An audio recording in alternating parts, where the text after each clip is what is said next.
I'm going to call to order this regular meeting of the Board of Directors of Oxford Preparatory Academy. It is loud. Cue Andrew. It was like really loud. Had that, seriously. August 8th, 2018, with a 5 o'clock open session, 5:10 closed session. We're going to call it to order at 5:21 p.m. Meeting location is Oxford Preparatory Academy, South Orange County Campus, 23000 Via Santa Maria, Mission Viejo, California, 92691. The public, including public attending, I Mobile device connected to 2 mobile devices. think you're on my phone too. Sorry. I'm sorry, I'll get you out of there. Disconnected. Sorry. All right, you should be good now. Do we have somebody calling in? The public, including public attending a teleconference location, are invited to address the board regarding items listed on the agenda. Comments on an agenda item will be accepted during consideration of that item or prior to consideration of the item in the case of a closed session item. Please turn in comment cards to the board secretary prior to the item you wish to speak on. We'll start with the call to order, and at the far end of the table, Mr. Jackson, Vice Chair. Present. Ms. Campos, Member. Present. Ms. Trichet, Secretary. Present. And Mr. Haney, Chairman. I am here as well. Ms. Trichet, would you like to lead us in the Pledge of Allegiance tonight? Sure. All right. We're all singled up here. We'll have to do this soon. I just realized I didn't. Begin. I pledge allegiance to the flag of the United States of America and to the republic for which it stands, one nation, under God, indivisible, with liberty and justice for all. Thank you. Next item up is approval of the agenda for the regular board meeting for August 8th, 2018. It is recommended. Have one thing to put. Okay, can I read this first? It is recommended the Board of Directors approve the agenda for the regular board meeting for August 8th, 2018. However, our Executive Director has an item that she would like to request that somebody make a motion to pull. That item would be? Under the consent item, the personnel report, we don't have it. Okay. And also item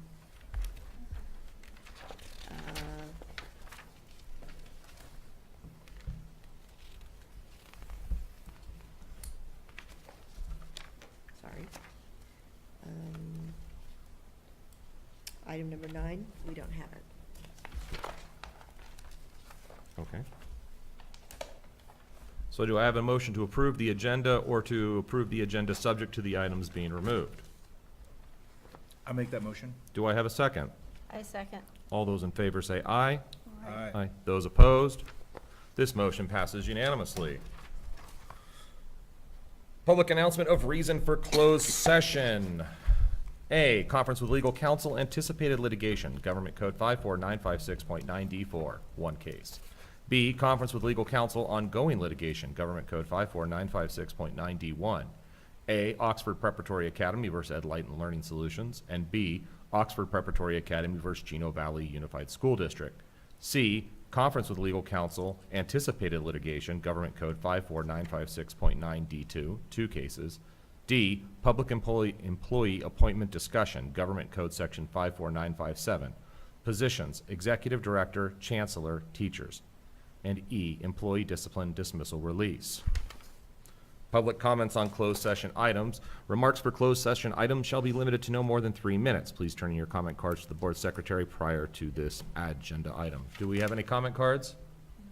All right, we are now dismissed to closed session at 5:24 p.m. All right, we return from closed session at 7:29 p.m. with nothing to report.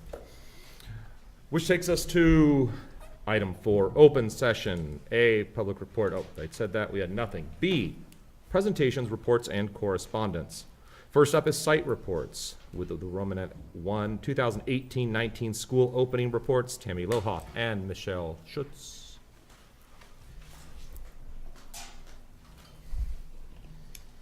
All right. Excuse me. Good evening, board. I placed in front of you an agenda and a little symbol of something we're going to give on the first day of PD for our employees. Did we have a budget cut on the tables? What happened here? How did we get so close? We're growing closer. All right. Sorry. It's all good. Yeah. Moving forward. What that is the first day's agenda for our professional development, that we will have all of our returning and new employees present. We'll be reviewing culture, mission, and vision. We'll be reviewing our educational program of MI and taking an opportunity to get to know each other really well as we move forward in a true, our goal is collaboration between two campuses. So I'm excited to welcome all of the new and returning family members tomorrow. As far as my site update, you pretty much got it all the last time I was here, so I'm just going to let you know what we have outstanding as far as employees are concerned. I'm still looking for 2 instructional aides, 3 proctors, and a Spanish instructor. So if you got one of those, send them my way. One other thing I wanted to share with you is the theme for this year is excellence, the only option, and all of our employees will be receiving one of these tomorrow. Okay. Thank you. So we are continuing our hiring, and we are trying to adjust our schedules so that we can share some of our language teachers. Hopefully that way we can get quality people. On Saturday from 8 to 12, our Honor Society is doing a beautification day and doing a trade for uniforms, and so you'll see a lot of uniforms here. We also Friday afternoon and Saturday morning have an ASB retreat, and they'll be making welcoming signs for our new people coming in from Meet Your Professor. We are starting a new level 2 IS class. We had about 18 kids that we were afraid we were going to lose, so we moved one of our IS teachers in to have a self-contained classroom. So they will be attending 4 days a week, with the 5th day being optional for enrichment. Our enrollment, we're still filling our numbers with our lottery. We have organized for the first day of school a coffee chat for our new chancellor to have an opportunity after students are dropped off. We have our Honor Society will be passing out donuts, and then they can come in here and have coffee with the chancellor. We have very excited teachers. So we still have teachers that we're hiring, and we also, along with SB, need 4 proctors. We have sent a message out to our parents to see if we have parents that would like to work during the school day while their kids are attending school. We also need a daytime custodian and 2 instructional aides, 1 to 2 instructional aides due to resignations. So teachers are excited. We have a full packed week the next week, and we'll be ready to start with all of our staff in place by the 20th. All right. Thank you, Chancellors.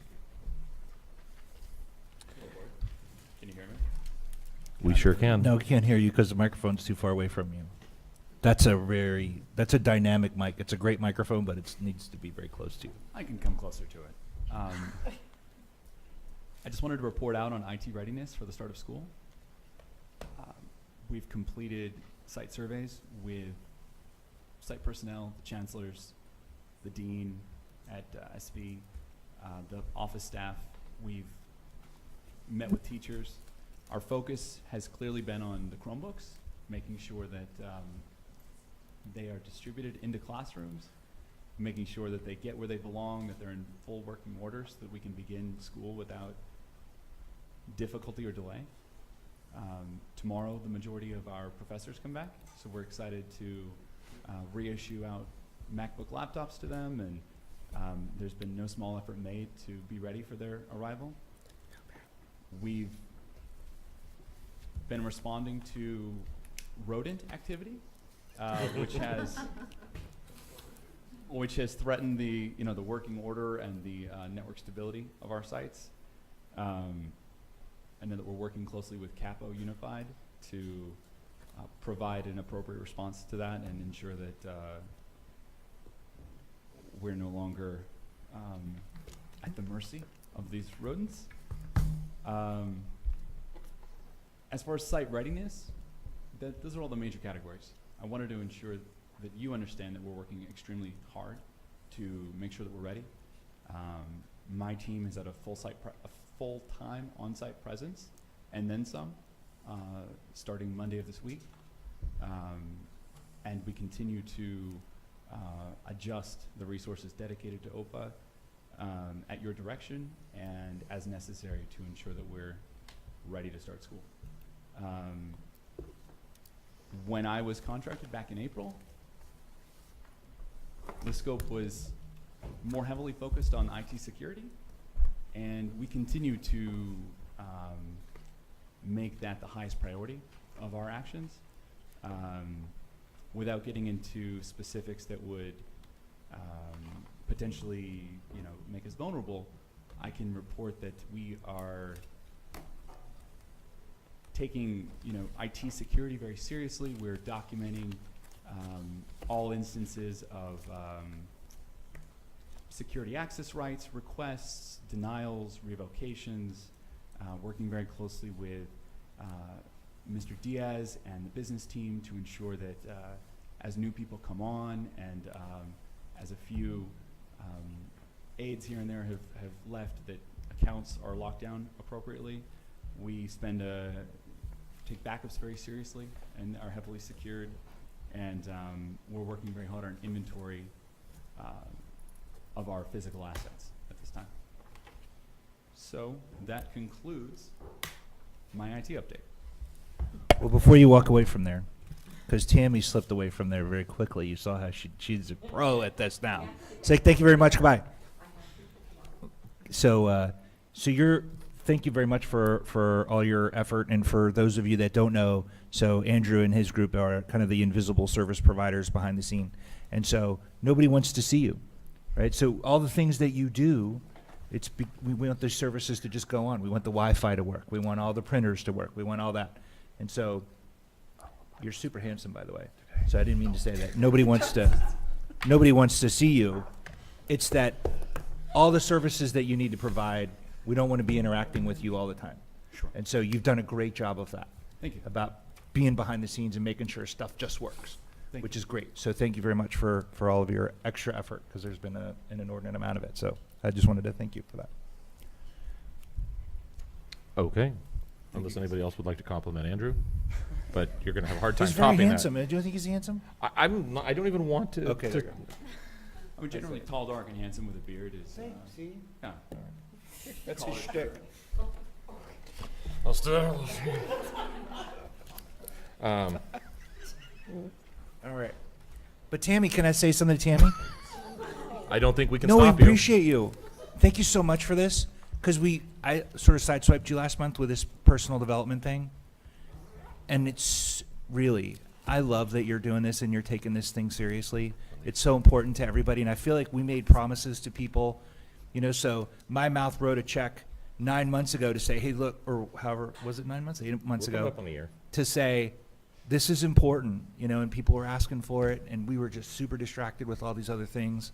And so it's really exciting for me to see that this is a real topic, and you guys are really pouring resources and effort and energy and listening and asking good questions, and people have a path to come to you with requests for, going to Palm Springs for some event or whatever. And the only other thing that I wanted to ask about is, since we have some new teachers, this is a great opportunity to make sure that everybody reads our charter. And that's part of what this is we discuss tomorrow in part Mm-hmm. the mission and vision and how it aligns with our culture. Yeah. That is a big charter piece. So as we go forward over the next probably 6 weeks or so, we will be spending a lot of time sharing what the charter has to say. Super. Because I feel like we've got such a great story, and it's outlined in there so well that it would be a shame for us to miss out on that. That's part of the reason for both campuses spending as much time as they are going to be initially as well. Yep. Plus, Michelle and I have also looked at creating a calendar going through the remainder of the year that at least once monthly we're teaming Okay. as being united. Super. Okay. Giving you knucks right here. That's awesome. Thanks for that. You're all invited to come by. All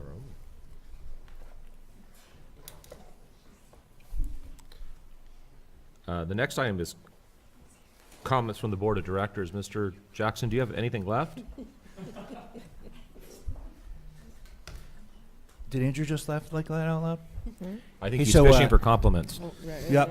So I just want to thank all the parents and teachers and awesome staff members out there who stuck with us. We're getting ready to open school, and it's been a tricky, spicy, complicated time often.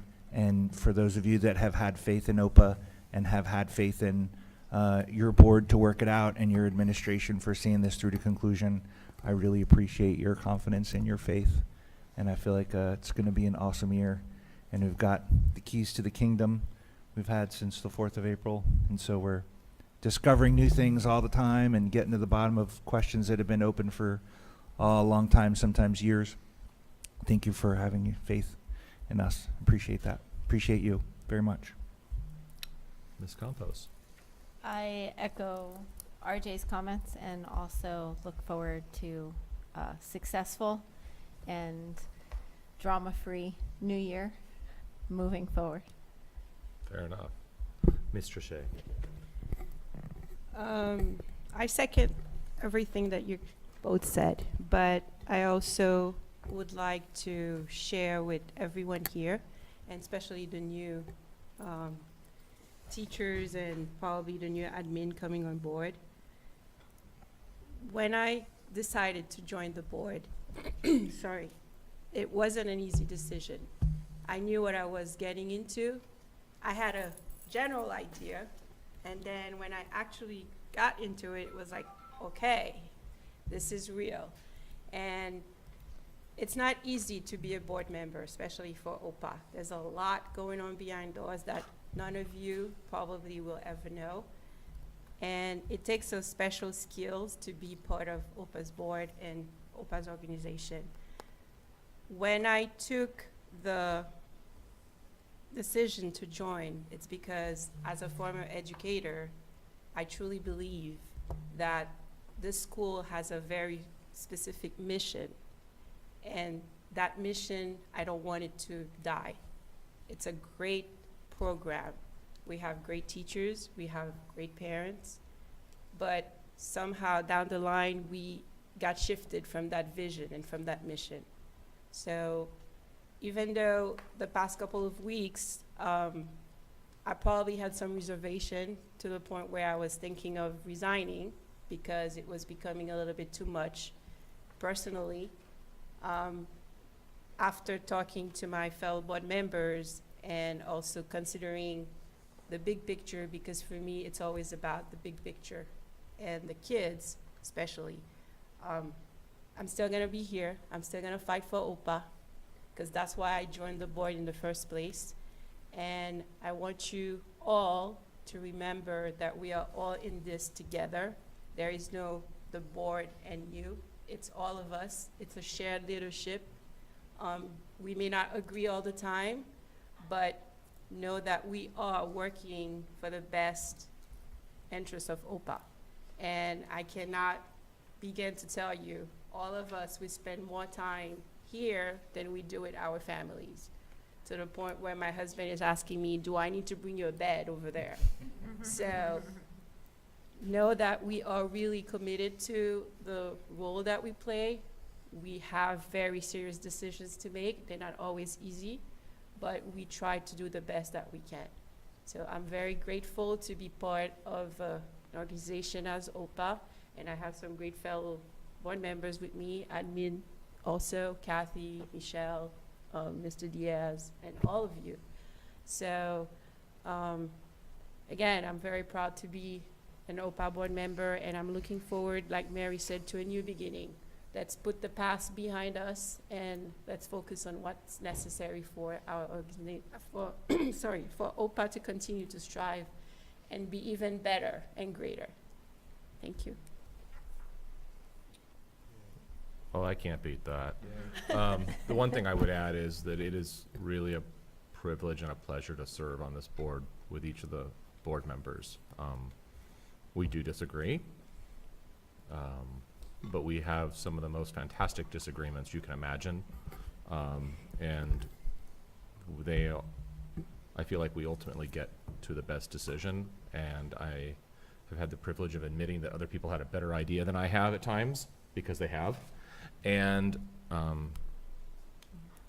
it really, this job up here, this volunteer job that we all do, would not be sustainable if it weren't for the other people that sit up here with us. So to each of you, I say thank you. To the people in the audience that we get the opportunity to work with, I say thank you. And to the parents and the community at large as well. It's been brought to my attention that my desire to get to comments from the board meant I skipped over the esteemed report from the MOU committee. And I don't know if that'll be from Ms. Campos or Mr. Jackson. So we had our first meeting. For those of you that don't know, the MOU committee was formed so we can officially address the MOU process, right? So not so much content, it's a procedural committee meeting where we talk about who's going to do what are the deliverables, what does that look like, how are we going to get some advanced approval on this so that we don't wait till the last second and put our pencils down and turn our work in and then get a bad grade, right? So we iterate through that kind of thing. And so we had our first meeting. That was a great meeting. Recall that the MOU was largely crafted based on information that was gathered even before the May 15th turn-in. So some of the things that are in there, thankfully, and I'm sure our authorizers aren't listening to this, so we can say we already have that, right? So a lot of that, I'll say a lot of it, but a fair amount of that, we've already done that work. So now it's just a question of packaging that up and giving it to them in a way that that they're going to like. And so we want to give that to them ahead of time. So even if things, and we talked about things that are not due until December, let's turn them in September. So we can say, hey, what do you think of this? We'll write draft on it so they get a chance to give us some comments back, and then we can really give them precisely what it is that we want, which part of our goal is to be conspicuously different and let this be the first time we really had a conversation with them, an open and candid conversation that says, we really do want to give you everything that you're asking for. This isn't a make us kind of conversation. This is a fully forthcoming. We absolutely want to present it in just the way that you want it. So if you want it in a Word doc, we give it to you in a Word doc. You want it in Excel, we'll give it to you in Excel. And so this is kind of why we started this conversation so early. And so I think I'm happy to report that we're on track. And so this will be a very public, the reason why we went the extra step of making this a formal board committee was because we want it to be a public thing. So our meetings are public, our results will be public, so we'll have what our timelines are, who's doing what their milestones are, available to everybody. So, and we want you to look at it, because if you see something that we're missing, this is going to help us from, making some sort of misstep. We don't want that. So I feel like, Mary, got anything else? No, I think you covered it all. The biggest thing is that it's a very collaborative process moving forward as we work with Capo to meet all of the objectives of the MOU and move forward in our relationship with them. Fantastic. I want to thank both of you for your time and encourage members of the public to show up. Now, comments from the interim executive director. I am very excited about the agenda tonight for a couple of different reasons. One, because this will be my last agenda, and this will be my last meeting as interim executive director. I'm looking forward to the appointments that are coming further down. Very excited by them, and know that it is with confidence that I can go back up to Northern California, where I've been part-time instead of full-time, and know that OPA is in good hands, not just with the board, but also with a new executive director. So I'm very excited about that. It has truly been a learning curve for me, and it has been such an honor to get to know the OPA community. The highs and lows have been interesting, and I've loved the highs probably a little bit more than the lows, but I loved the people that I've met, and I can't thank you enough for opening up your hearts and your arms for me. You didn't have to do that, and it is just with a lot of almost remorse that I will be going back home at the end of this month and will hopefully wait for an invitation to come back down so I can see everyone again, because it really has been a pleasure to get to know this organization and the absolutely outstanding work that it does. So I'm excited again to leave it in good hands. You know, Michelle and I have talked about the sense of pride that we have and the sense of ownership that we've had, and the piece that we really look forward to is to making sure that as we say farewell, we know everything is going to be great. And so I will say to you, I know everything is going to be great. You are going to be in good hands, and I'm excited to be able to say that, and a little bit upset. So thank you. It has been wonderful. Well, you can come back in December for Frosty Follies and then again for the kindergarten circus, right? I wouldn't miss those for the world. I figured we had you locked in. Yeah, and actually, I'm planning on coming back for the February and March CUSD board meetings, See? just because I want to celebrate with everybody. This is going to be a celebration for us, so, okay. All right, that takes us to item C, comments from the audience on items not on the agenda. The public, including public attending a teleconference location, are invited to address the board regarding items not listed on the agenda. No individual presentation shall be for more than 3 minutes, and the total time for this purpose shall not exceed 15 minutes. Ordinarily, board members will not respond to presentations and no action can be taken. However, the board may give direction to staff following a presentation. Please turn your comment card into the board secretary prior to this agenda item. Do we have any comment cards? All right, item D, items scheduled for consent. The personnel report was removed, leaving just minutes from regular board meetings 7:26, special board meetings 7:29, 7:31, and 7:31. It is recommended that the board of directors approve the items scheduled for consent. Missing 7:29 and the second 7:31. We're missing 7, The special board meeting 7:29 and the second 7. so we have 1, 7:31, and 7. And 7:26. All right, so we're going to change this to approving the minutes from the regular board meeting of 7:26 and one of the special board meetings on 7:31. Do I have a motion? I move to approve the minutes for a regular board meeting, but I have to abstain for 7:26. I wasn't here. Okay. Do I have? Oh, I'm sorry, 7:26 and 7:29. I Okay. wasn't there. So we have a motion to approve the minutes for 7:26 and one of the special meetings on 7:31. Do I have a second? I second. Okay. Any discussion? Or are we ready to vote?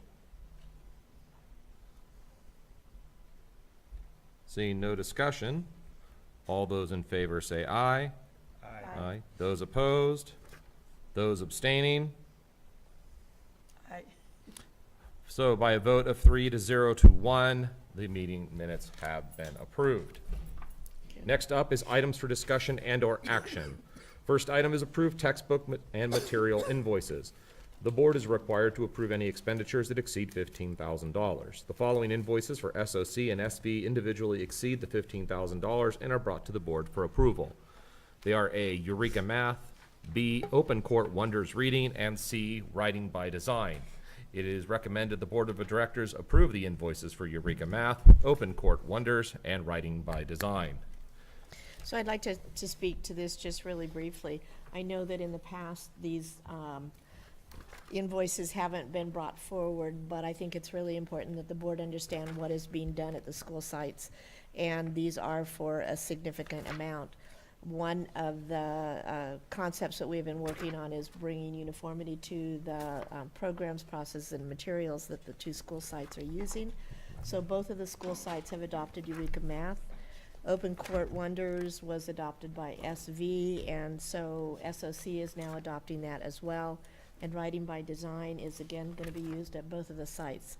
This way we can provide staff development that is common to both sites and start having those conversations about student achievement, student work, and student expectations among all of the teachers instead of separately at the sites.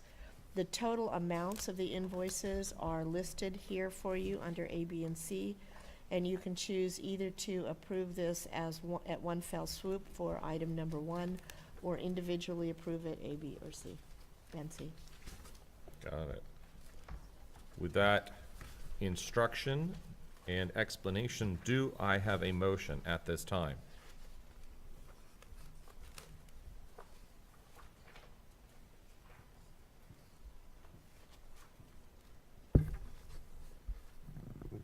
I would like to make a motion to approve all three. Okay, do I have a second to approve all three invoices? I second. All right.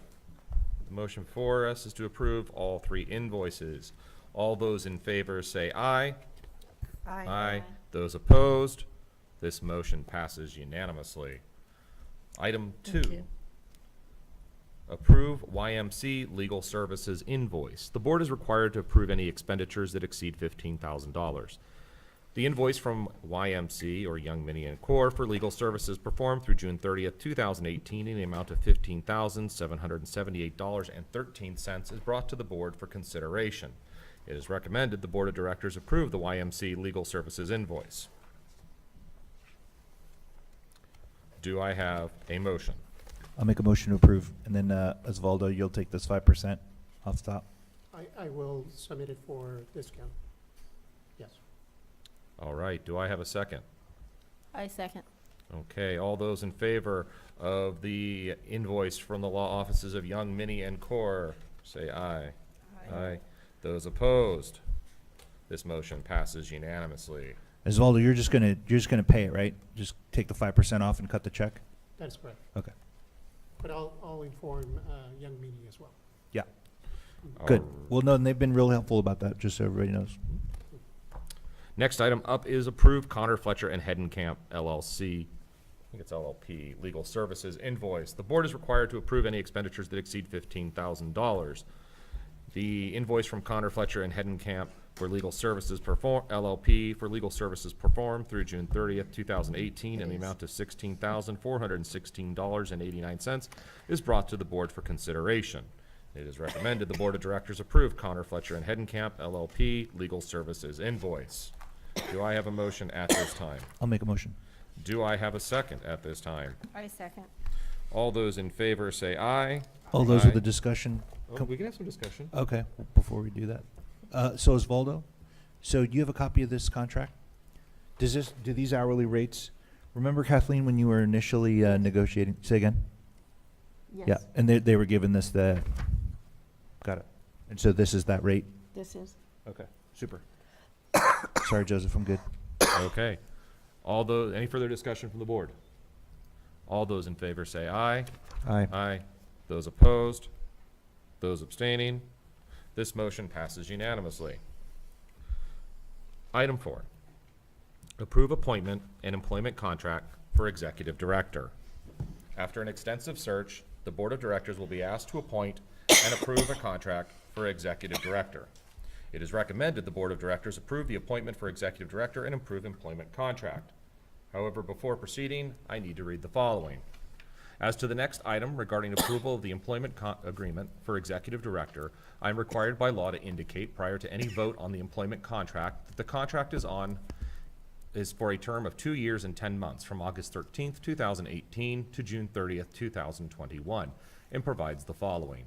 1, a base salary of $175,000 with possible annual increases at the discretion of the board. 2, health and retirement benefits as granted by the school, or is granted to the school certificated employees. 3, a 225-day work year. 4, 12 days of sick leave per year to be accrued at the rate of 1 day per month. And 5, a $1,200 master stipend and $1,500 AXA dues. I would also note that the annual salary is wholly in keeping with the compensation comparability study the board previously received. Let us now proceed to take up the employment agreement for a board vote. We should probably also indicate who that person is. So I have the pleasure of introducing Jill Marks. Jill, would you like to come up? Oh, no, you're coming up to the dais. We're not gonna get away that easy. Raymond wants to make sure all of his friends in YouTube, Blandia, get to hear you. Jill comes to us with an extensive background, not only in charter management, but in multiple intelligences. As a trained instructor for multiple intelligences, she has worked with high school and college level and teacher credentialing to provide training and insight into how students learn. She's also been responsible for working with charter schools and other organizations to assist students in becoming college ready and ensuring that they are successful along the way. Her track record is impeccable, and we are very excited to have her say yes. Thank you. I am so pleased to be part of this community, and it feels like a corner has been turned and there's some fresh air, and I am excited to be part of the future of OPA, and I look forward to the start of school, which will be soon. You'll be seeing me on this campus and the Saddleback Valley campus. And yeah, I'm supposed to start Monday. So that's about it. I appreciate the confidence the board has in me. It was a pleasure meeting staff and faculty and parents over this past week. And you've got something really special here, something really unique. I've always wanted to serve this kind of community, and you certainly have it here. And I love the concept of building champions and academic champions from the get-go. So thank you for the invitation to join your community, and I look forward to getting to know each and every one of you. Your friends probably are calling you right now because they don't realize we're on a 6-minute lag, so they're probably calling to say, oh my gosh, I think you're going to call you up there to talk. Yeah. Oh, I thought you brought your own soundtrack, so. There you go. It was like mood music. I was like, wow, she set the tone and everything.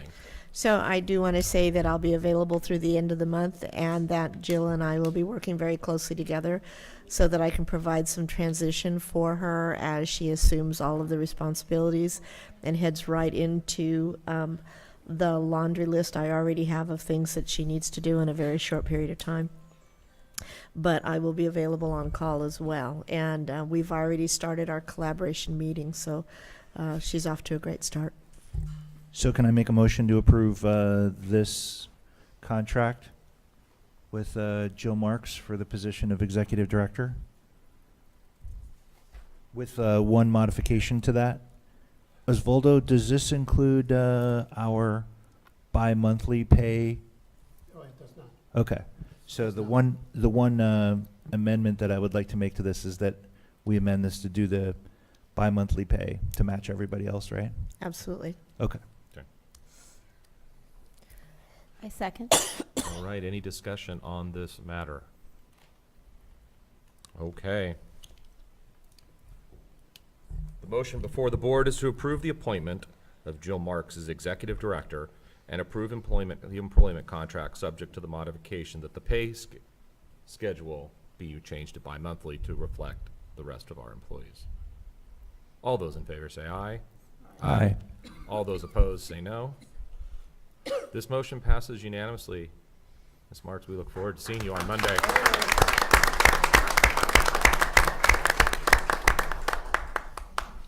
Sleep well this weekend. Yep. Sleep late.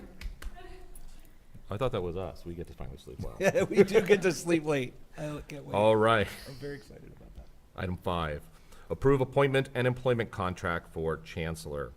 After an extensive search, the Board of Directors will appoint and approve a contract for SOC Chancellor / Chief Academic Officer. And I get to read the following legal disclaimer as well. As to the next item regarding approval of the employment agreement for the Chancellor and Chief Academic Officer, I am required by law to indicate prior to any vote on the employment contract that the contract is on a term of 11 months from January 13, 2018 to June 30th, 2019, and provides the following: a base salary of $153,963.24 with possible annual increases at the discretion of the board. Health and retirement benefits as granted the school certificated employees, a 215-day work year, 1 day of sick leave per year to be accrued at the rate of one per month. Oh, that was a typo. You better be healthy. 1 sick leave per month to be accrued at the rate of 1 day per month. A $1,200 master stipend, subject to being increased to an $1,800 stipend if awarded her doctorate degree on or before October 1, 2018. And I would also note that the annual salary is wholly in keeping with the compensation comparability study the board previously received. Let us now proceed to take up the employment agreement for a board vote. Do you have words? I do. All right, I will hand it to you then. So it is my honor and pleasure to introduce Amy Kernan, who is an exceptionally well-experienced leader in a variety of areas. Although this is her first experience with the charter world, she comes to us having a background as a school principal, a school assistant principal. She created a STEM academy specializing in providing students enriched science and technology. And she's been a middle school and a high school administrator, and so more power to you for the middle school part. Although they are my favorite, they're my favorite age. I love middle school.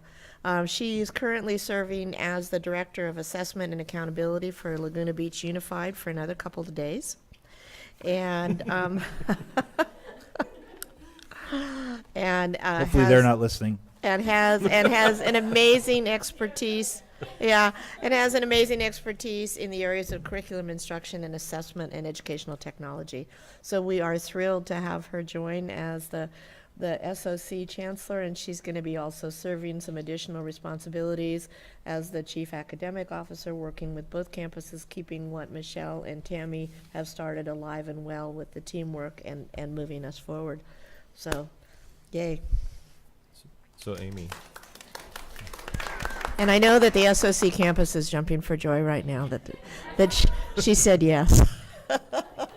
I know. so we'll invite you to the dais if you wouldn't mind, or the podium.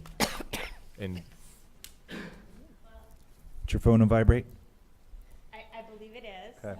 and I can turn it off with my watch, so it's okay. Ooh, fancy. I love technology, so I always have to be up with the latest technology. But I just want to thank the board and just tell, I've met already some parents and some staff, and it just seems like an amazing place to work. And like Jill said, it's turning a corner and really just moving forward and making this an even better place for students. It's a great place, but there's, no matter what, there's always room for improvement. So just making it an even better place and an even more amazing place for students to be and for staff to work. And I'm just excited. I'm also starting on Monday, I guess. Not that I'm rushing you. And I look forward to being able to meet everybody and just kind of get into the groove of things and get going with the school year starting right around the corner, and just jump in with both feet and get things going. And thank you again. So just as an awareness, Michelle will be staying on for a few days to provide some transition time and to give her laundry list of things that need to be done in a very short period of time. Yes. Thank you again.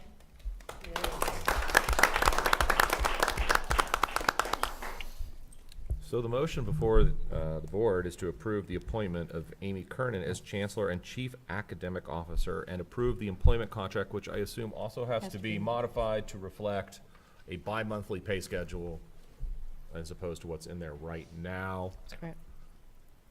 And we should do it before she changes her mind, it looks like, because we want her here Monday with Jill Marks as well. So, do I have a motion?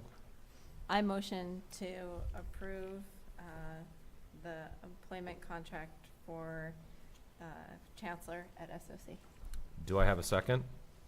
A second. All right, all those in favor say aye. Aye. Aye. Those opposed?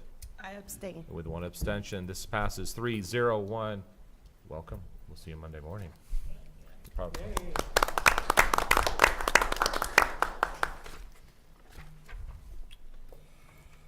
Item 6, approve appointment and employment contract for SOC deans. The Board of Directors will appoint and approve appointment of dean for the SOC campus. A 0.5 dean SOC / 0.5 special ed program manager, shared 100%. B 0.5 dean, 0.5 IS coordinator, 100%.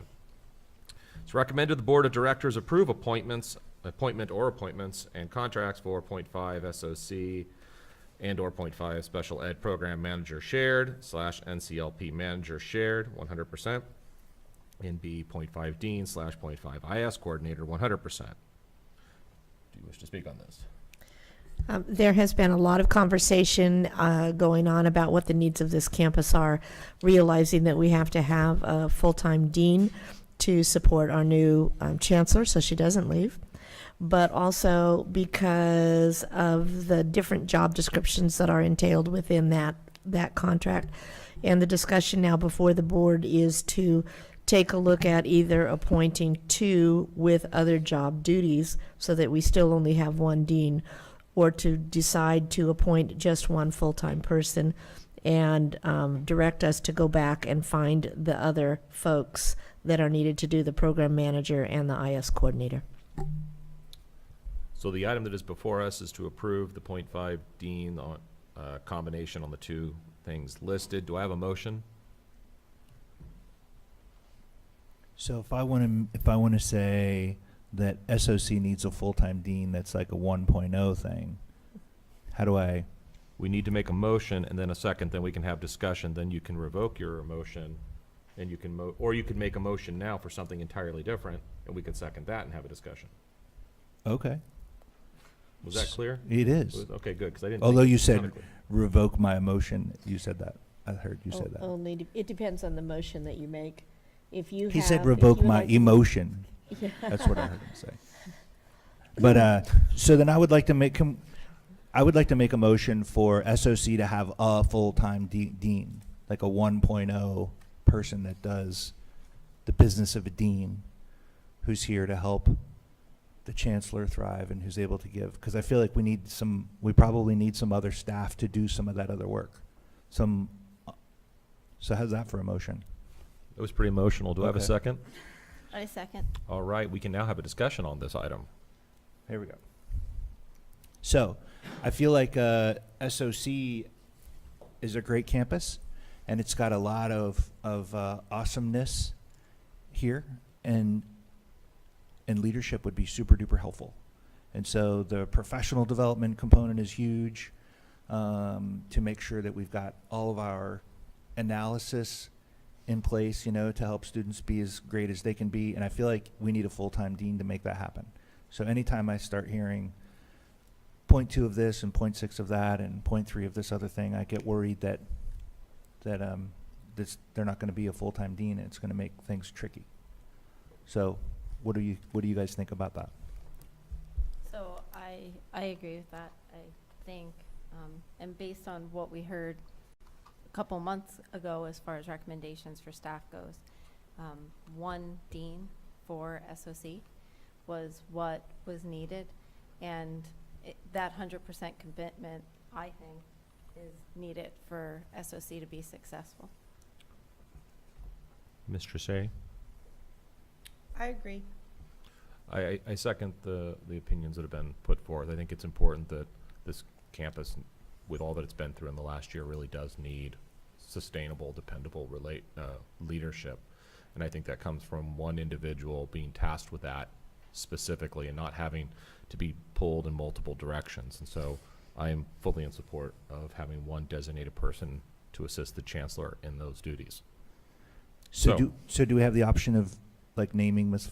Velez to that position, or do we just you say? can make a motion to appoint Carrie Velez to be chancellor.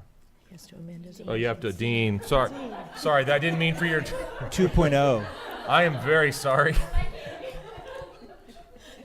We weren't trying to chase you out. So you have to first revoke your motion or amend it. Okay. I would like to amend my motion. Okay, and I'm going to make sure I get this right. Ms. Campos, do you stand by this second, which I believe is a motion to appoint Carrie Velez as dean for SOC? I second that motion. Okay. Is there any further discussion on this, or are we ready to put that to a vote? Okay, all those in favor say aye. Aye. Those opposed? This motion passes unanimously. Congratulations, Carrie Velez.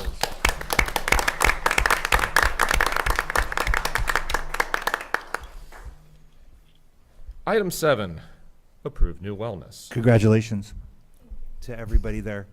I want to come shake your hand. Can I come shake your hand? No, come on. We've been talking about this. You're just getting a handshake. I mean, normally it's a hug. Don't. We still have a quorum. We can continue on with that, with him in the audience. At least he's not passing out food. Could be worse. I second the yay. Okay, let's move on to approving our new wellness. To ensure Oxford Preparatory Academy is compliant with all board policies and protocols required by its authorizers, the state and the National School Lunch Program, the board will consider approval of the policy regarding school wellness as reviewed and edited by legal counsel. It is recommended the board of directors approve the new student wellness policy. So just a couple comments. This policy was brought forward at the last meeting and asked for a review. This policy is a requirement to participate in the school lunch, the National School Lunch Program, and it contains all of the components required from the school lunch program and currently recommended in the national guidelines for student wellness. All right. Do I have a motion at this time? I move to approve the 2018-19 meal charge policy. I second that. We're on the wellness policy. Oh, I'm sorry, wellness policy, sorry. We're all jumping We all got over it. the agenda today. It's okay. We know what you meant. I do have a second to the motion to approve the wellness policy. I second. All right. Any discussion? Has Jerry reviewed this? YMC wrote it When? about 3 weeks ago. Okay, great.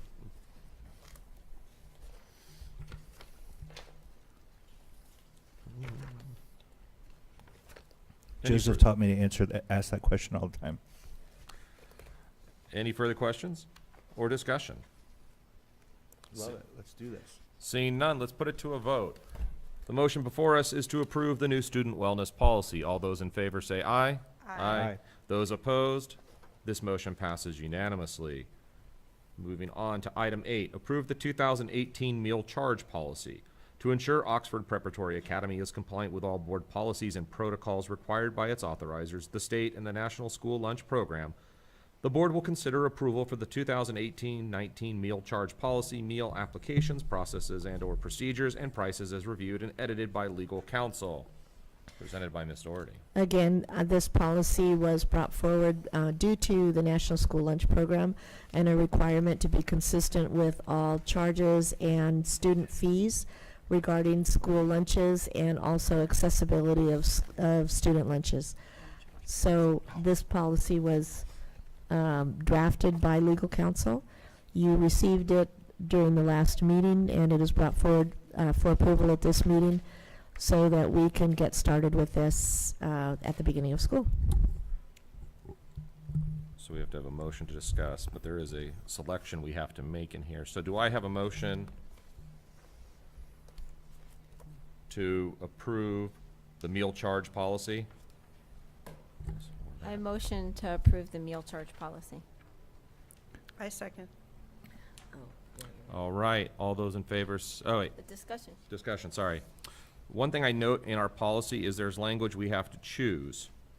We can, OPA can offer students unable to pay either a regular reimbursable menu meal or a lower cost alternate meal that meets nutrition standards but does not overtly identify children, or OPA can allow students to charge reimbursable meals up to 5 meals or $17.50 and then provide an alternate meal after that. But just a comment, most districts choose the second of those two. Typically, students get a note home if they owe 4 meals.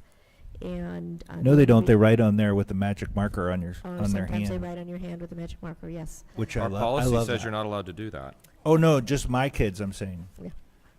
Oh, If that's I right, don't too. put enough money in my And kids' account, they actually, come home with the magic marker on their Yeah. hand. Because it's done digitally, a notice gets they sent go. electronically to the parents and possibly sent home as a note with the child, but typically they try to keep it away from the children, especially the younger ones. So the most common practice is the second of 2, and the reason for that My kids are is doing because themselves. there are times when you're serving an acceptable second lunch that it's a standout for students, and we don't ever want them to be segregated out for any reason. So let's talk about that for a second. So how, because we want this to be as invisible as it can be, right? So if I'm in line with 2 other people and I don't have money for my lunch, I don't want it to be obvious to the people that I'm in lunch line with, right? So how does this help me there? They would just go through the line and they give their name and it just gets recorded, and then the fact that it's a charge gets sent to the parents. Got it. Yeah, I just can't imagine making a kid stand out for that. They do. Well, but we have a chance to not make that the standard. Well, so Kathy, my question would be, what is our policy for that? Because I've heard that we've had situation where kids were, We don't have a policy currently, that's why this is being brought forward. okay, so that means that we have to have something in place so that way the kids don't feel. Exactly. Okay. Also, I'm noticing on, I think it's the last page, there's a bracketed school abbreviation. That- No, I just think that should say OPA. Okay. I can change that. And I would also suggest that in the teachers' back to school, that we probably talk about this piece, how teachers can address it as well, and they are aware of it. I mean, I know they are, but the way to address it with the kid or to the parents, so it's not public knowledge. So I think it's a very important thing to do. I think that's an excellent point, Mr. Shea. So apparently my kids have been writing on themselves with magic marker, and then they blame the lunch lady for it. So. Raymond, our children are smarter than us. Let's just get you set that they're gaming us. All right. That said, it is recommended that the Board of Directors approve the meal charge policy. I believe, I understand it's a vote, but we've made a modification, we've made two modifications. Well, we have to choose which of the two bulleted points we want, and then it would be subject to changing the bracketed school abbreviation with OPA written in there. So, I believe, was it Mr. Jackson who made that? Or was it you, Ms. Mary. Campos? I think I did, so I motion to approve the meal charge policy with the suggested amendments. That would be the second bullet point and then change it. Yes. Okay. Do I have a second to that motion? I second. All those in favor say aye. Aye. Those opposed? This motion passes unanimously. Move on to item 10, approve updated school visitor policy.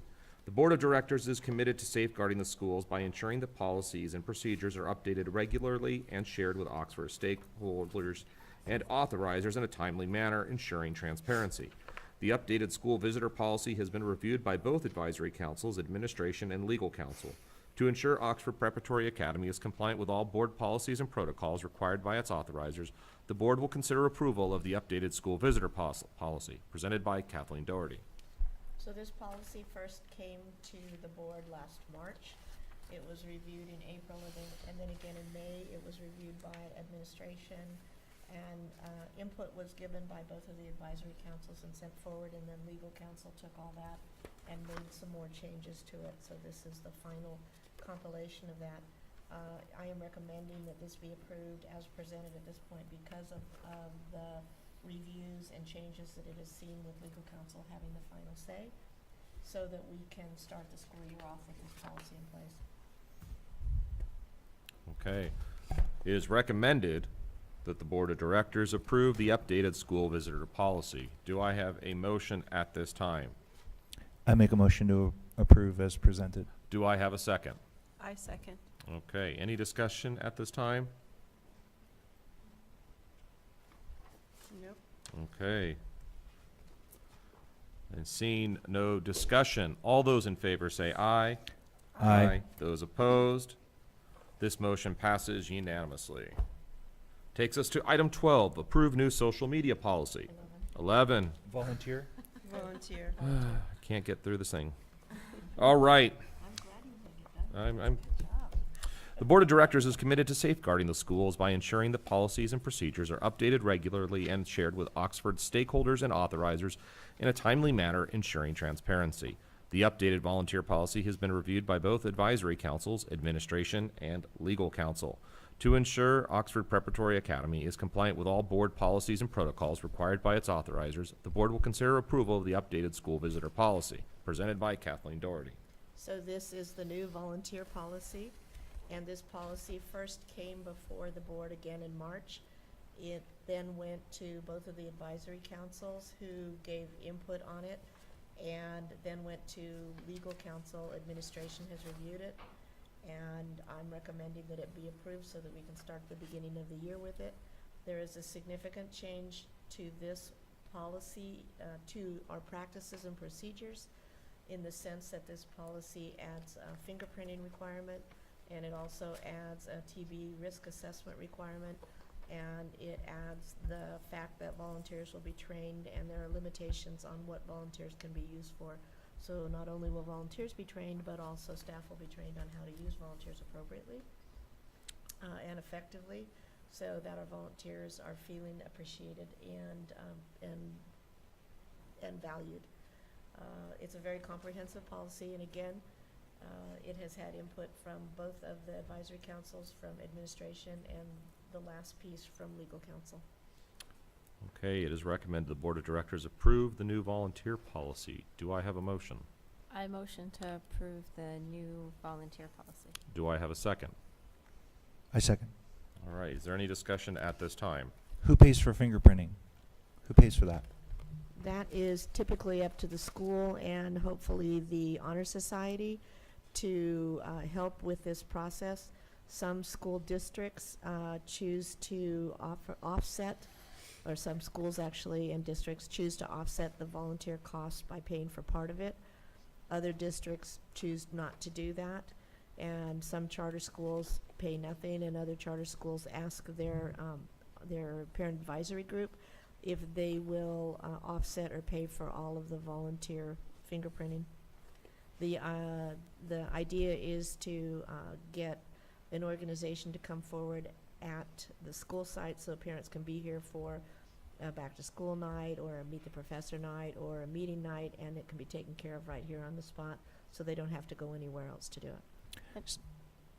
And then once somebody is fingerprinted here, then they don't have to be fingerprinted again.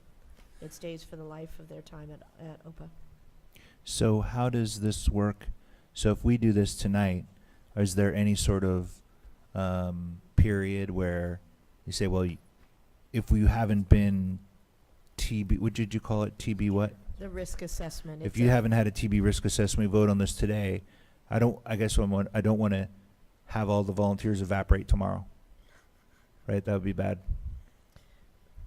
So how do we say, hey, we're doing this and you've got 90 days to get right, and we've got some time. How does that work? Typically speaking, we would send notification out and send a blank form out to them, and then set up the fingerprinting nights here as quickly as possible. Once you pass this policy, you don't really get a grace period unless you choose to write that into the policy. And at this point, it hasn't been written into the policy. Right, but you can appreciate how that would be impactful if we pass this tonight and then effective tomorrow, the volunteers aren't. That's true. Okay. Remember that one component of the volunteer policy actually specifies when it's okay not to be fingerprinted and to be on campus. So there are components that have to do with line of sight and not direct contact with students as a volunteer versus working with students out of line of sight or working with students and doing other activities in that respect. And that is a component of this policy. And it's also part of the charter, rules and specification to be a volunteer at OPA. Isn't it also part of CAPO as well? Yeah. I don't know many it is. districts It's a, where. yeah. Yeah, so. So Well- it is also a student safety matter, so, Mhm. as far as. I I'm think not saying it's not a compliance- great idea. I just want to be sure we roll it in right. But there 'Cause I'm shouldn't l- be any gaps in this type of safety, so. Right. So, but I'm loving the volunteer oath. So I think even if you aren't you're a volunteer in any capacity, I think that this oath is a nice way to remind yourself of why you're here. No matter. So I don't feel like there should be two tiers of volunteers. Like this is a volunteer with no rules and this is a volunteer with very strict rules. I feel like, if you're a volunteer here, everybody here should. Would I say that funny? I'm just trying to imagine like roving volunteers.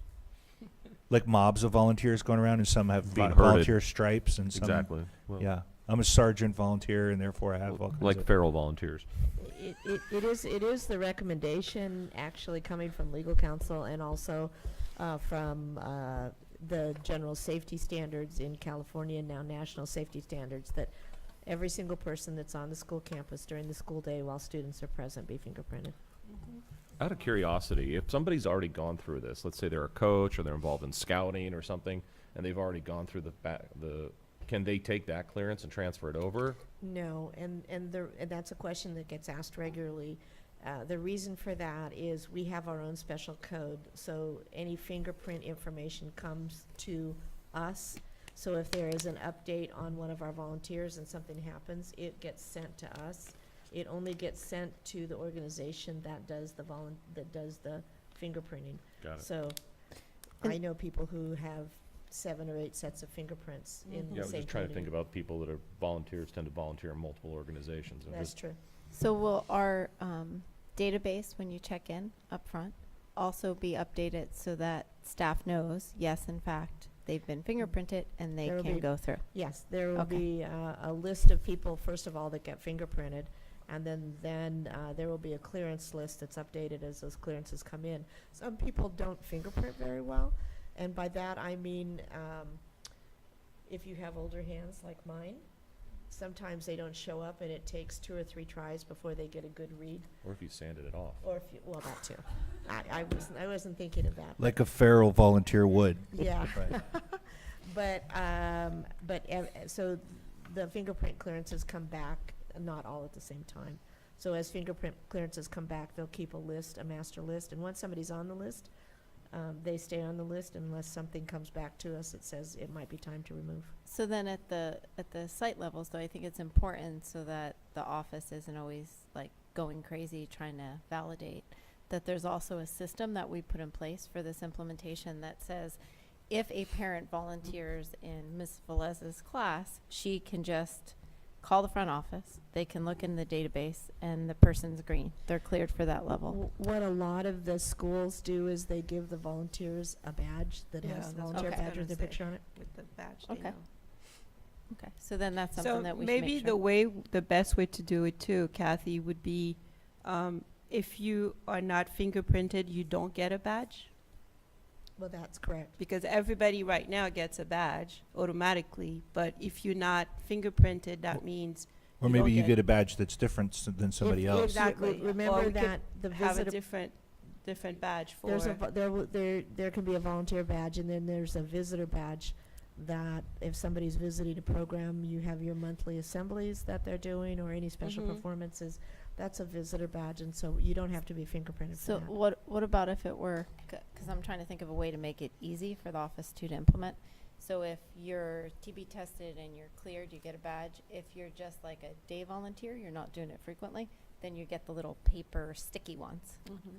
And then that way it's consistent, everybody knows what each one means, and they're not saying, hey, let me look at the color of your badge. If you have a badge, you're cleared. If you don't have a badge and you have the sticker, that means you have limited access, right, where you can't be That alone? means you're a visitor and you can only be on for a special amount of time for a special event. Okay. So if we could somehow implement that as well, then I think that would make it easy. have to go into this policy? This could just be directing staff to do that. No, Okay, this is just, so this is can how we- it's implemented. So can we direct staff to make sure that happens, to make it streamlined? Absolutely. But what about having, can everybody have the volunteer oath though? So if you're either of those people, whether you get a paper or you get the other one, that you get this? Because I really like that this I think helps there's a you- training that you have to attend, right, Adley? If you want to As a volunteer, there's volunteer, a you have- training, yeah. and then that's when you sign the oath. Good. Yep, perfect. Okay. The motion before us is to approve the new volunteer policy, Oh, there was one Oh. more item, sorry. but we can't do that without hearing very important information from Ms. Trichet about a concern I share. My only concern in this particular volunteer policy, I don't really share the idea of volunteers accessing confidential information. In my opinion, it's kind of bridging the FERPA law. And everybody is susceptible to interpret it differently. What you may consider confidential is not necessarily confidential. So I think that we should limit volunteers to have access to students' information unless it's something specifically directed by the chancellor or the dean, and that person knows exactly what kind of information was given to you, and that information should be returned at the end of the volunteer hours.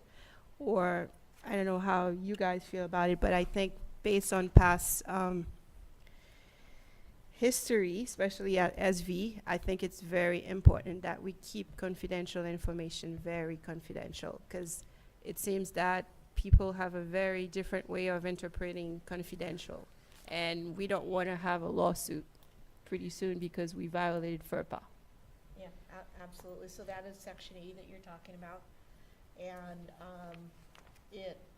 it has to do with what happens if a volunteer does obtain, but what I think would be more important is to make sure that as a part of the volunteer policy that the volunteers will not access any confidential information, and will identify it and work with the sites so that both sites are implementing it the same. Well, I'd like to see that if we have a volunteer that is abusing that information or seeking it out, I mean, I really think, I agree with you, Priscilla, that there's confidential information that could be relevant to your volunteer activity. You know, That's for true. example, the health condition of a child might be relevant to being a volunteer in a given situation. On a field trip, for example, or, you know, in a sports activity. And so knowing that would allow you to volunteer, and it would be bad if you didn't. That's different, though, than just trafficking in that information. And I think what we should do is, and maybe this is, instead of redrafting this, just direct staff that the only confidential information that is shared is that which is essential to the volunteer activity being undertaken by the individual, so that we're not sharing more broadly than we need to. And also that if somebody is seeking out this confidential information, that their volunteer privileges are revoked. And it says that in L. Okay. It says volunteers serve at an at-will basis at the discretion of OPA. To that end, OPA may terminate a volunteer services at any time with or without cause or advance notice at OPA's sole and unreviewable discretion. Then maybe it's just a matter of, and I'm not sure if the rest of the board agrees, that it's the can't find the word right now, but it's the sense of the board that volunteering, or that voluntarily misusing or misappropriating or appropriating confidential information for which you do not have a right to is a grounds for immediate dismissal from any further volunteer activity. We just, I think, as a board, should take that as a solid stand, that we stand behind the rights, rights of confidentiality and the privacy of our students. And I think what staff will do is make sure that that's a part of the volunteer training, so the volunteers clearly understand that. But is that, what do you point to at the time of an infraction? So if somebody misbehaves, what's the document that you say, hey, Priscilla, you did something wrong, and here's what you did wrong, and here are the consequences of that? Is this that document? This policy, Yeah, this policy is that document. Right. You violated this policy. Understood, but does it say, I'm trying to connect those dots, though, does it say, yeah, you're at will? Maybe So- we reinforce that in the training. Oh, okay, Yeah. cool, Yeah. I'm good. Make it known that if you abuse the receipt of Got if it. you use that confidential information Yep. for anything other than that specific No further purpose. questions, Your Honor. All right. So the motion is to approve the new volunteer policy. All those in favor say aye. Aye. Those opposed? This motion passes unanimously.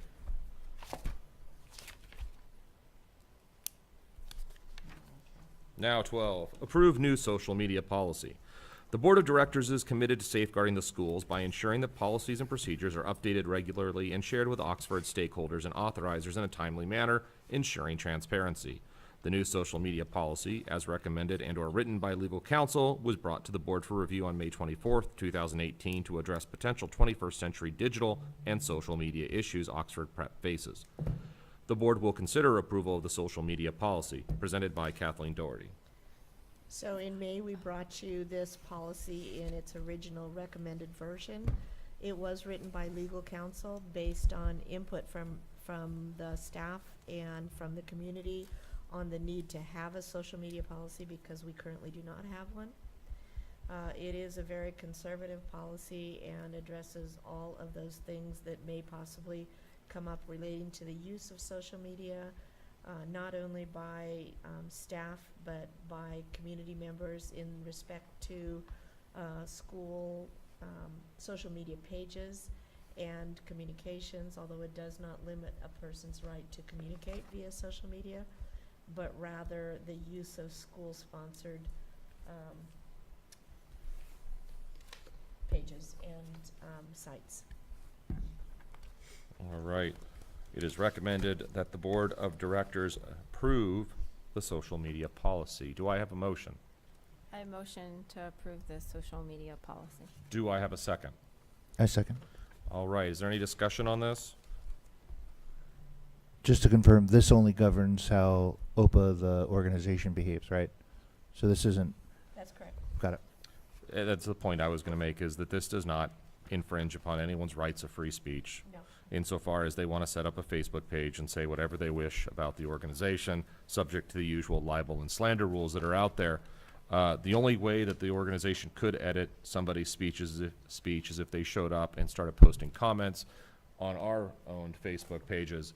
We could delete, as the organization could delete those comments, but we can't go onto your organization or onto your website or Facebook page and alter that. That is correct. Okay. Is there any further discussion or comment or question at this time about the social media policy? It really just governs ourselves. My only question, are these policies going to be given to parents at the beginning of the school year like they do in other schools? Yes. Okay. That was the urgency with bringing them all forward this time. We had carried them over from May to June, but are bringing them back at this point because we want them to start the year. Okay. All So right. I would suggest that the teachers make sure that the parents receive it and sign it, and that they are aware of it, not just say, oh, I didn't receive it or I didn't see it. So if they sign it, that means they receive it, they read it, and they know about it. Okay? All right. So the motion before us is to approve the social media policy. All those in favor say aye. Aye. Those opposed? This motion passes unanimously. Item 13, review of IT proposals for fiscal year 2018-2019.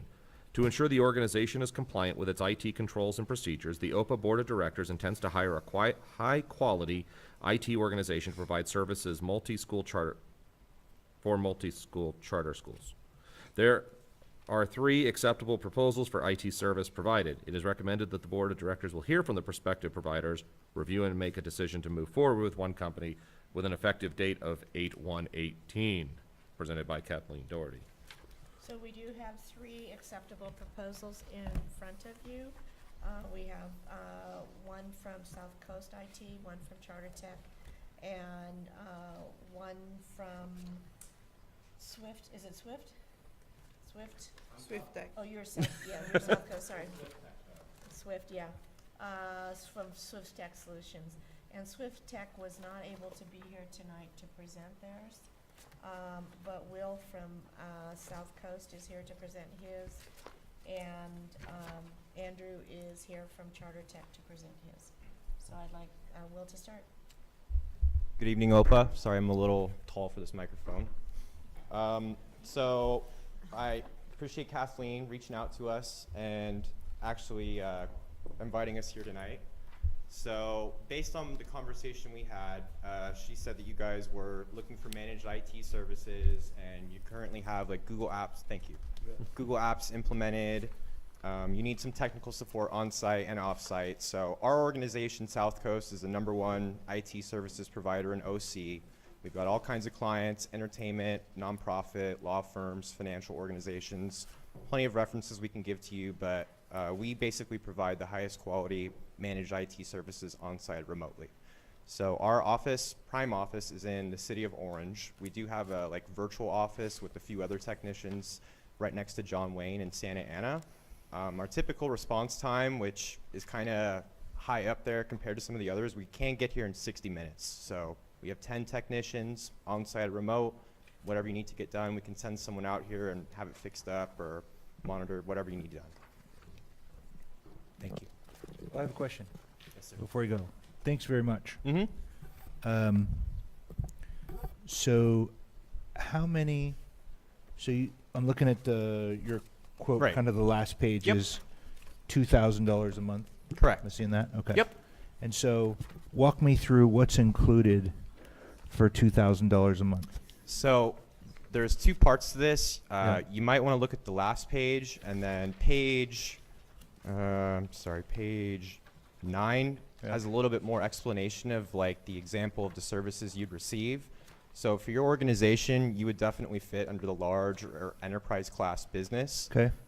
We can provide support for your servers, support for your workstations. All of your workstations and servers would have the latest security patches and updates. We have, like I mentioned, the 24/7 unlimited technical support. If it's off hours here in America, we do have a support in England. It's not just a random person. I do know him personally, so you're fully taken care of no matter what, 24 hours a day. We do give weekly system reports. I don't know if Andrew's giving that to you now, but we can happily provide that to you with some of our monitoring tools and whatnot. We do use TeamViewer remote support for all of our like problems or whatnot, so that would be deployed on your workstations, and then we would start the monitoring and remote support immediately after that. We do provide offsite and local backups. That's with our appliance that we would deliver here to your campus. So we would bring like a Dell piece of equipment that we manage, we have remote access to, then we'll monitor your offsite and local backups with both those pieces of equipment. We do provide virus removal. I say that's kind of standard, but you know, viruses will take care of that. On-site support at no extra cost. So this is kind of the big thing I like to highlight on. Not really many other IT organizations can say, you know, I can send someone physically out, myself or another qualified technician, with the costs that I'm showing you here without an additional charge. So this is an unlimited plan. It's completely comprehensive, so there's not really any overages or anything else to worry about in terms of what it's going to cost you. The bill will always pretty much stay consistent. There's no travel charge. We're here in OC, happy to see you anytime. And then we do have scheduled on-site visits. Since you're kind of a custom organization, you might need to see us daily, or like you mentioned before, you might not want to see us if things are just working good, so we can tailor it to kind of custom fit and whatever you need. We do also give you a Symantec Endpoint Protection Enterprise Antivirus. That would cover all your systems. It works for Macs, phones, PCs, servers.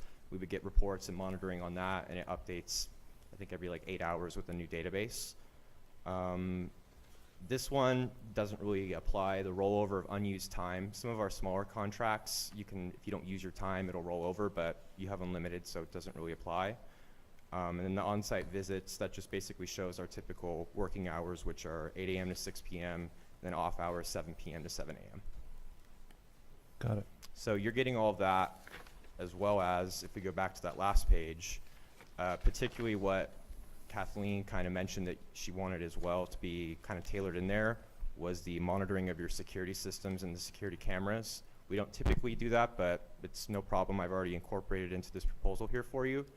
Other than that, she also mentioned something about the teleconferencing solution possibly being upgraded, and we can definitely look into that and help you work whatever solution you like with it. We've got plenty of good solutions for it. Got it. Okay. Anybody else have any questions? I actually have a question. What is your experience with nonprofits and specifically with charter schools? So we work with a couple of charter schools, some that are more up in the valley, like in Azusa and Covina. There was a nonprofit.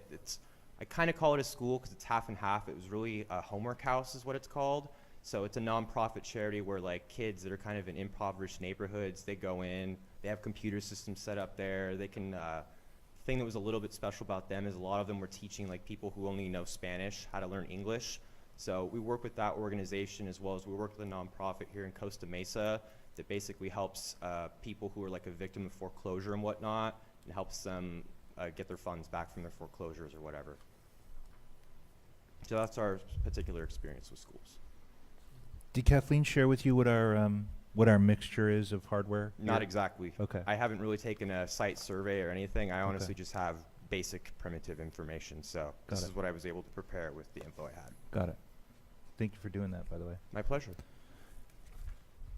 We have a we have an inordinate amount of, we have a one-to-one relationship student to Chromebook, Okay. Mm-hmm. which is an awesome accomplishment, but that translates into lots and lots of broken screens and Managing lots him. of apple juice in the keyboard and Yep. all those kinds of things. Sticky fingers. Sticky Lots of keys. sticky fingers, yes. Okay. I don't have anything else. Okay. Any other questions or comments? All right, thank you. Thank you. So Josh is not able to be here from Swift Tech Solutions, but you have his proposal in front of you. And then Andrew is here from Charter Tech.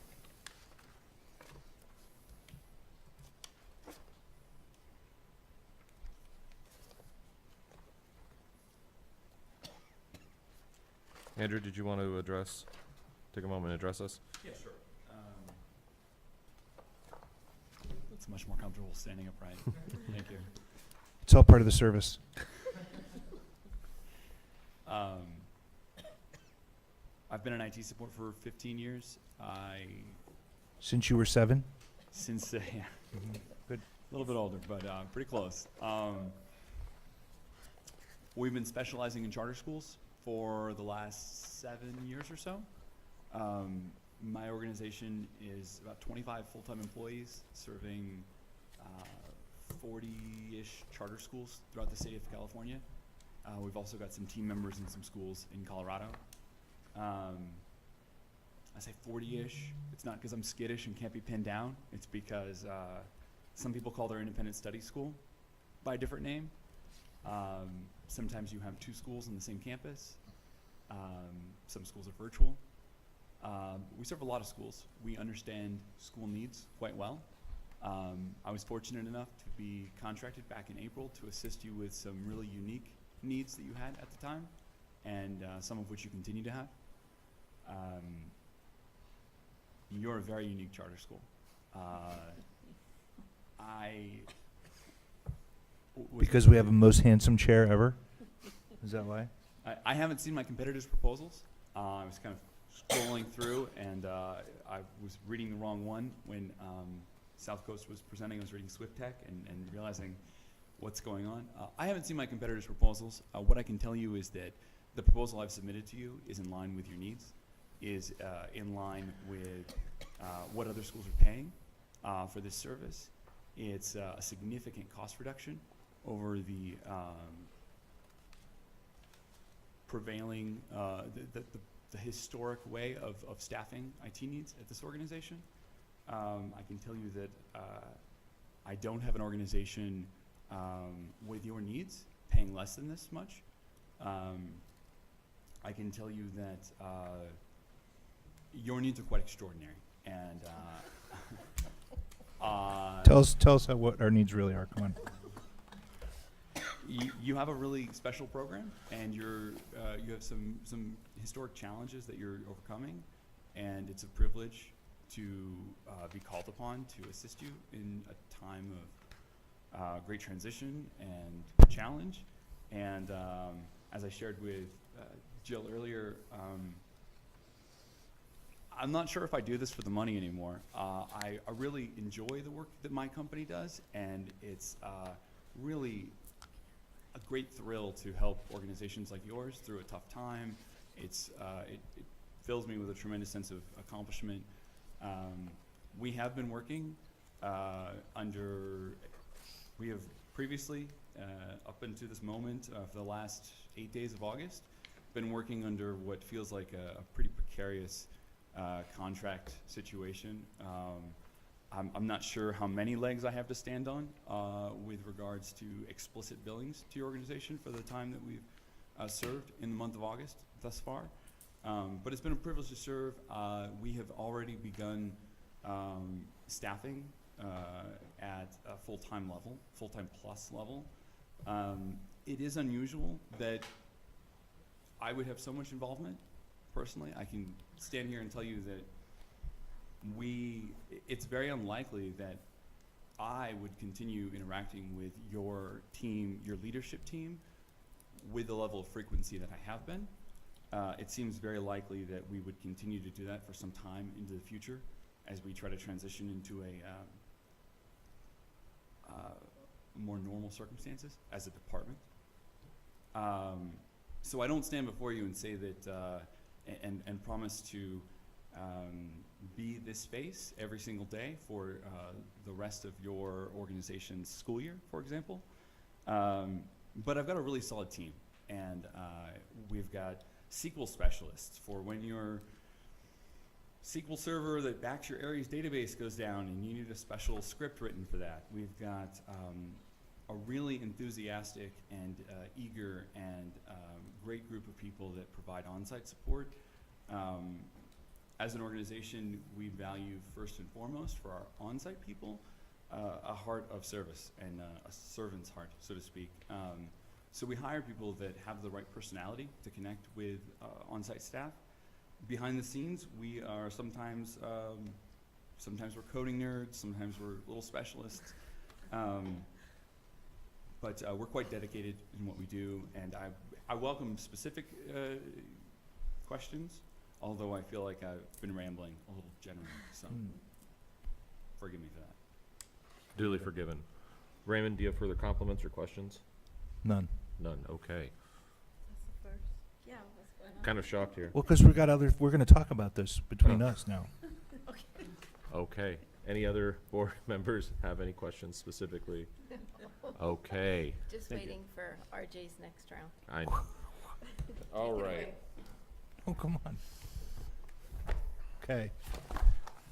It is recommended that the Board of Directors approve a contract with Charter Tech provider beginning fiscal year 2018-2019. In order to discuss the competing proposals, we have to have a motion and second, then we can discuss and then vote or modify that motion accordingly. Do I have a motion at this time?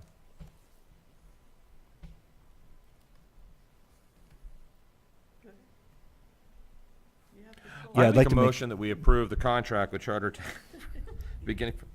You can't make a motion, can you? Oh, my predecessor. So I'd like to make a motion to approve the Charter Tech proposal for $12,000 a month. Do you like how I said Second, that? so we can discuss it. Yeah, second. So we can discuss it. Wonderful. Okay. Sounds like there's some people who would like to discuss this. Yeah. So just for everybody's benefit, so we're talking about a $10,000 a month delta between these two proposals, right? And so I didn't catch this fella's name from South Coast IT. Will. Awesome and a very great proposal, by the way. And I appreciate and want to thank you for stepping forward with little and incomplete information. Yeah, so I realized that we asked you to do this in short order, and you did, and I appreciate that. With that, I say we are, Andrew says it very delicately when he talks about how we're an extraordinary organization with extraordinary needs, and that's no understatement, especially as it applies to you. And so we're not shy about coming to our vendors and requesting that they perform at a superior level, right? And so I feel like we have done and will continue to do that very thing. My concern is with South Coast IT, is I feel like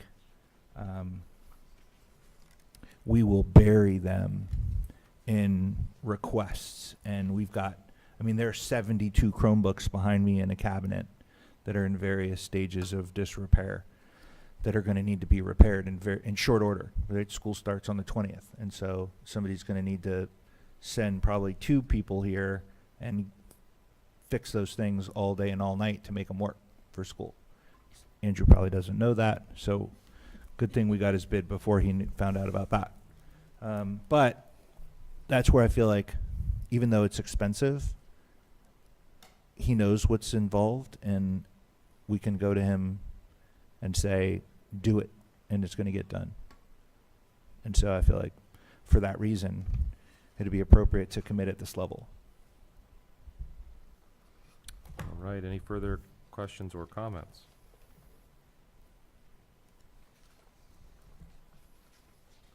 Okay. The motion before the board is to approve the contract with Charter Tech provider beginning in fiscal year 2018-2019. All those in favor say aye. Aye. Those opposed, this motion passes unanimously. Which brings us to item 5, adjournment. It is recommended the Board of Directors adjourn the regular meeting for August 8th, 2018. Do I have a motion at this time? I motion motion. to adjourn the meeting. One of you can motion, one of you can second. I'll second. Okay. All those in favor say aye. Yay. Those opposed, this motion passes unanimously. The meeting adjourned at 9:00 p.m.